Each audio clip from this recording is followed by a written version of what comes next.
The divorce papers landed on his desk at 9:47 a.m. Tuesday morning. Porter office, 36th floor of Sterling Financial Tower. You can't be serious. Daniel's voice carried across his mahogany desk. Claire, you just had our baby. You're hormonal. Let's talk about this when you're thinking clearly. I stood in his doorway, 3 days postpartum, still bleeding through industrial strength pads. My cardigan from Goodwill hung loose over my nursing tank. My hair hadn't seen shampoo in a week. Behind Daniel, floor-to-ceiling windows framed the city. His secretary had announced me as Mrs. Sterling, a name I'd never legally taken. I'm thinking very clearly. My voice was steady, soft, the way it had been through 9 months of pregnancy while he missed every appointment. Sign them, Daniel. I'm done. You're upset because I missed the birth. I explained that. Vanessa needed you at her gallery opening more than your wife needed you while she pushed out your son for 14 hours. I smiled. It felt wrong on my face. I understand completely. His jaw tightened. The Armani suit. I'd bought it for our anniversary, stretched across his shoulders as he leaned back. Don't be dramatic. You had doctors. My mother was there. And honestly, Claire, did you think I wanted to see all that? All that. My body, split open, bringing his child into the world. I named him. The words dropped between us like stones. Since you weren't there to have an opinion, you named our son without me. My son. I'm filing for full custody. You can have supervised visitation if you petition for it. This is insane. He stood, 6 feet of righteous indignation. You're taking my child? You have nothing, Claire. No job. No money. No family. What judge would give you custody? The baby's name is written on his birth certificate. Official. Legal. I adjusted my purse strap, fake leather, peeling at the edges. You weren't there to object. What did you name him? His voice was ice. You'll see it on the custody papers. With everything else. I turned to leave. 30 days, Daniel. That's how long you have to respond. Claire. His voice boomed. You walk out that door, you'll regret it. I will bury you in legal fees. I will take everything. You'll be living in a shelter, begging on corners. Maybe. I paused at the elevator. But I'll have my son. And you'll still be exactly what you are. The elevator doors closed on his face, red with rage.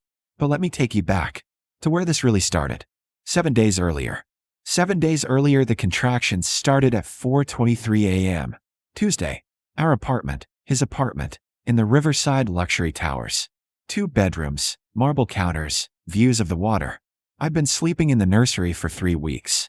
Daniel said my pregnancy insomnia kept him awake. The pain doubled me over. I gripped the crib rail, breathing through it like the classes taught. The classes Daniel had been too busy to attend. When I could move, I called him. It rang 4 times. Claire, it's 4 in the morning. The baby's coming. Contractions are 6 minutes apart. Silence. Then already? You're not due for another week. Babies don't check calendars. I need you to come home. Drive me to the hospital. I'm at Vanessa's. His voice was careful. We were working late on the gallery opening. I crashed here. It's across town. Can you call an Uber? Vanessa, 24, art dealer. Legs that went on forever and a laugh like champagne bubbles.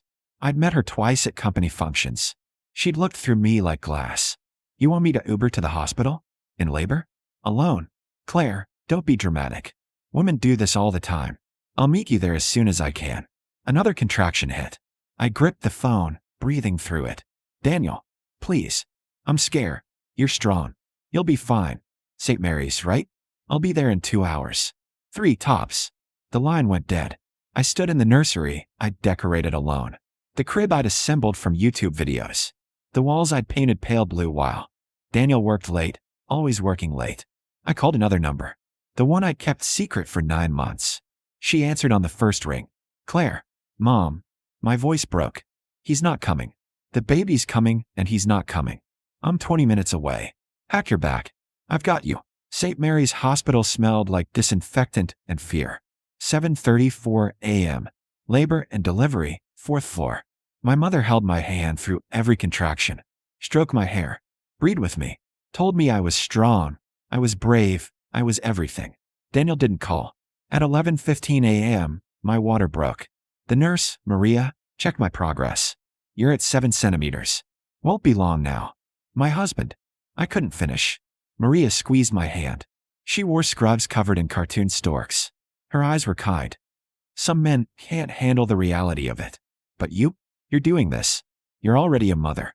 At 2:43 p.m., I started pushing. At 3:17 p.m., my son entered the world. 6 pounds, 9 ounces. Perfect. Screaming. Alive. They placed him on my chest.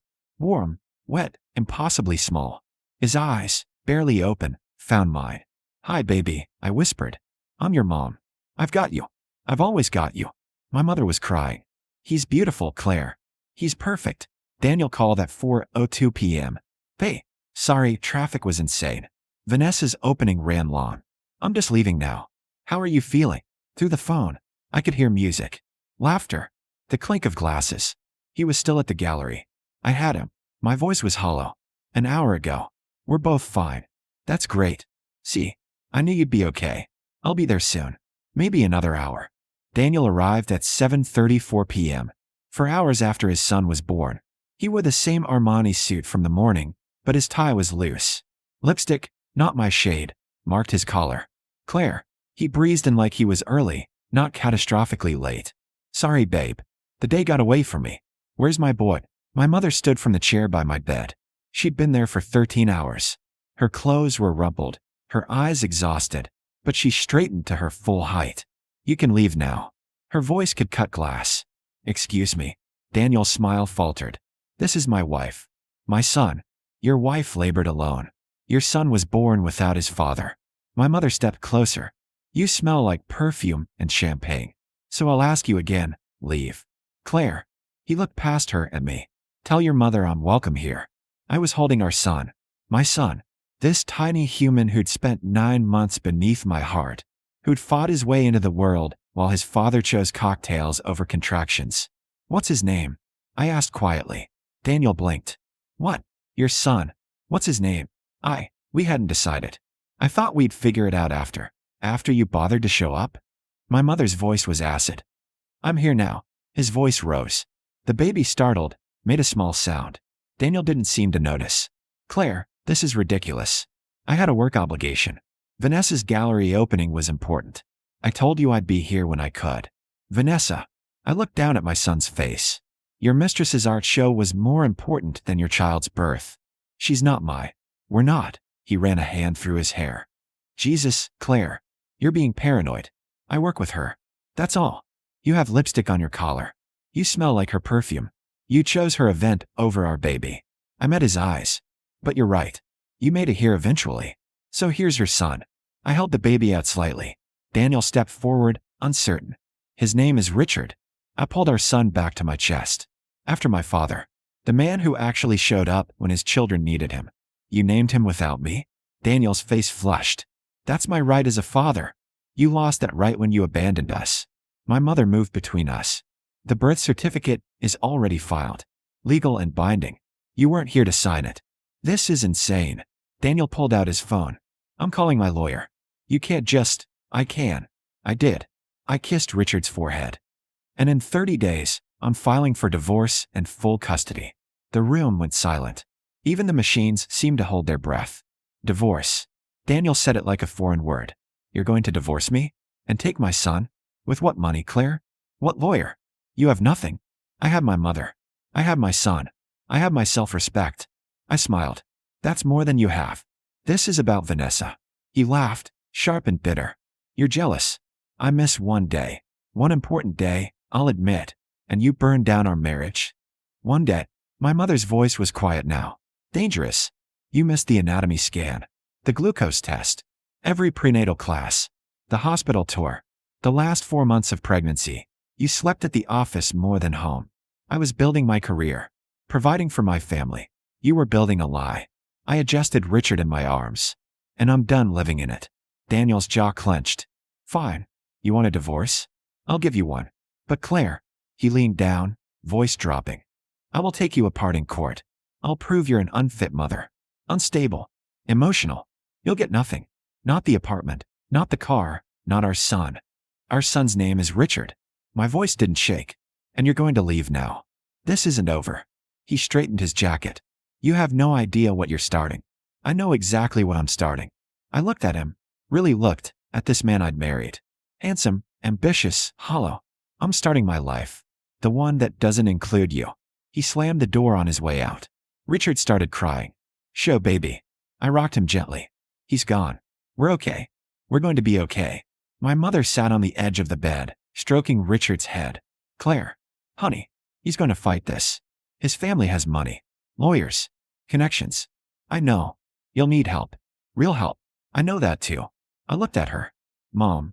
It's time. I need to make the call. Her eyes widened. Are you sure? I've been sure for 9 months. I shifted Richard to one arm, picked up my phone with the other. I just needed to be certain that Daniel was who I thought he was, that this marriage was beyond saving. And now I know. I found the number, the one I'd saved but never called. Now I'm ready. The phone rang twice before he answered. Claire. His voice was gravel and warmth. I was wondering when I'd hear from you. Uncle James. I closed my eyes. I need you. Richard needs you. It's time to come home. I'll be on the next plane. 6 hours. He paused. Does Daniel know? Know what? Who you really are? Where you really come from? What you're really worth? I looked at my son. At my mother. At the hospital room that would be the last place I'd ever let anyone make me feel small.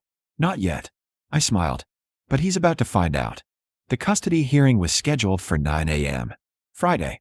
Family court. Judge Morrison presiding. For weeks after Richard's birth, Daniel arrived at 8:45 in his best suit. Hermes tie. Rolex gleaming. His lawyer, Marcus Webb from Webb & Associates, $500 an hour, carried a briefcase thick with documents.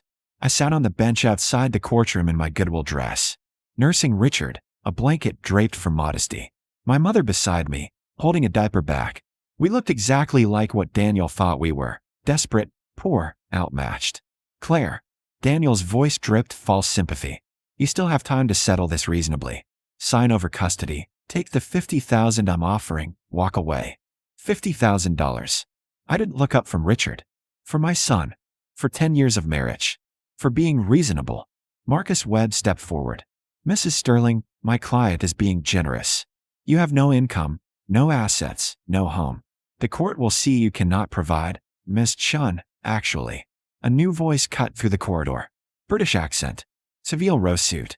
Silver hair. My client never took Mr. Sterling's name. James Chun walked toward us like he owned the building. Behind him, a woman in sharp heels carried a briefcase. Then another. Then 2 more. Daniel's face went white. Who the hell are you? James Chun. Of Chun and Partners. International Family Law. We represent Ms. Claire Chun in this matter. He smiled. It was not warm. Shall we go in? Judge Morrison is waiting. The courtroom was small. Wood-paneled. American flag in the corner. Judge Morrison, 50-something, steel gray hair, no-nonsense expression, sat behind the bench. Mr. Sterling, you're petitioning for full custody of the minor child, Richard Chun Sterling, born 4 weeks ago. On what grounds? Marcus Webb stood. Your Honor, Ms. Chun is unemployed, living with her mother, unable to provide stable housing or financial support. My client, by contrast, has a steady income of $200,000 annually, owns a luxury apartment, and can provide every advantage. Ms. Chun? Judge Morrison turned to me. You're representing that you can provide for this child. I stood. Richard was with my mother in the gallery. James Chun remained seated, letting me speak. Yes, Your Honor. On what basis? Mr. Webb's assessment of your situation appears accurate. No employment, no independent housing. I've been on maternity leave, Your Honor. For my position as Chief Operating Officer of Chun Industries, I took 12 months off to bond with my son. My leave is paid, full salary, which is substantially more than Mr. Sterling's income. The courtroom went silent. Daniel lurched to his feet. That's a lie. She's been unemployed since I met her. She worked at a coffee shop. I was doing research. I kept my voice level. My family owns Chun Industries. Hospitality, real estate, international development. 42 hotels across 6 countries. The Riverside Luxury Towers, where Mr. Sterling's apartment is located, is one of our properties. Marcus Webb was frantically typing on his phone. His face went pale. Chun Industries. Judge Morrison looked at James. Any relation? Claire is my niece, Your Honor. Daughter of Richard Chun, our founder. She's been groomed to take over the company since she was 18. Her position as COO is earned, not given. This is insane. Daniel's voice cracked. She lived with me for 2 years. She had nothing. Wore thrift store clothes. I paid for everything. You paid rent to my family's property management company. I pulled documents from my folder. Here's the lease. You've been a tenant at 2400 Riverside, Unit 3604, for 4 years. The rent is paid to Chin Holdings. Every month, you paid my family while telling me it was your apartment. Marcus Webb's phone kept buzzing. He looked sick. Miss Chun, why the deception? Judge Morrison's tone was carefully neutral. I wanted to know who I was marrying. My family is wealthy, visible. I'd had previous relationships where men were interested. In the money, not me. I glanced at Daniel. I worked at the coffee shop under my mother's maiden name, Martinez. Dressed simply. Lived modestly. Daniel pursued me, married me, promised to build a life together. I thought he loved me for me. And then I got pregnant. And Daniel got a promotion. And Vanessa Hart entered the picture. I pulled out more papers. Credit card statements showing hotel rooms. Charges at jewelry stores I never received gifts from. Restaurant reservations for 2 while I was home, pregnant, alone. Your Honor, this is character assassination, Marcus Webb tried. And on the day our son was born, Daniel was at Ms. Hart's gallery opening. He arrived 4 hours after Richard's birth. He smelled like her perfume, had her lipstick on his collar. That's circumstantial. Daniel shouted. I work with Vanessa. That's all. Work with her. I nodded. At Sterling Financial, we're your director of client relations. A company that, as of 3 days ago, lost its largest account. Chin Industries moved all its business to Goldman Sachs. Daniel's face went from white to gray. We had $40 million in assets under your management, Daniel. Your commissions on that alone were $60,000 a year. That's gone now. So is your position, I expect, when your company realizes why we left. Marcus Webb was packing his briefcase. Your Honor, I need to consult with my client. Sit down, Mr. Webb. Judge Morrison's voice was steel. Miss Chen, what exactly are you asking for? Full physical custody. Supervised visitation from Mr. Sterling, if he petitions for it. I'm not seeking child support. I don't need it. I'm not seeking to restrict his access to our son. But I will not co-parent with a man who chose his mistress over his child's birth. Daniel, I turned to him.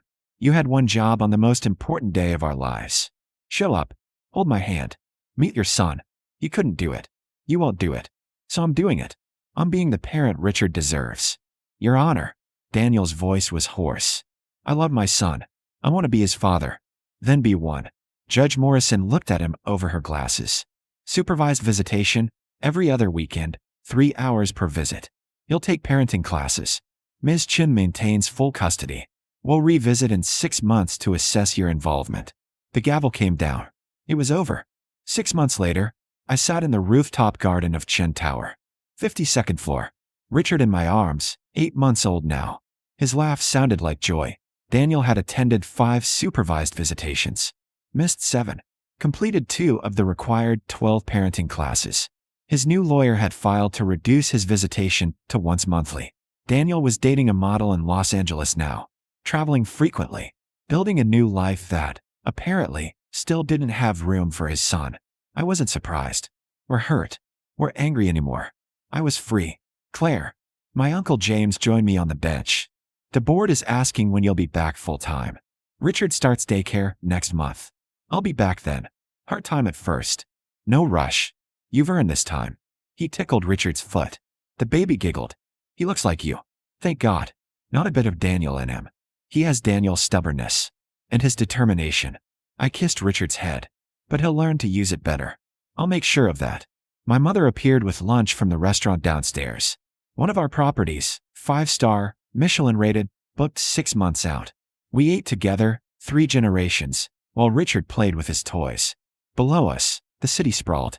Somewhere down there, Daniel was in his smaller apartment, his diminished career, his shrunken life. I didn't hate him. I almost pitied him. He'd had everything real, love, family, a son, and he'd traded it for what looked shiny.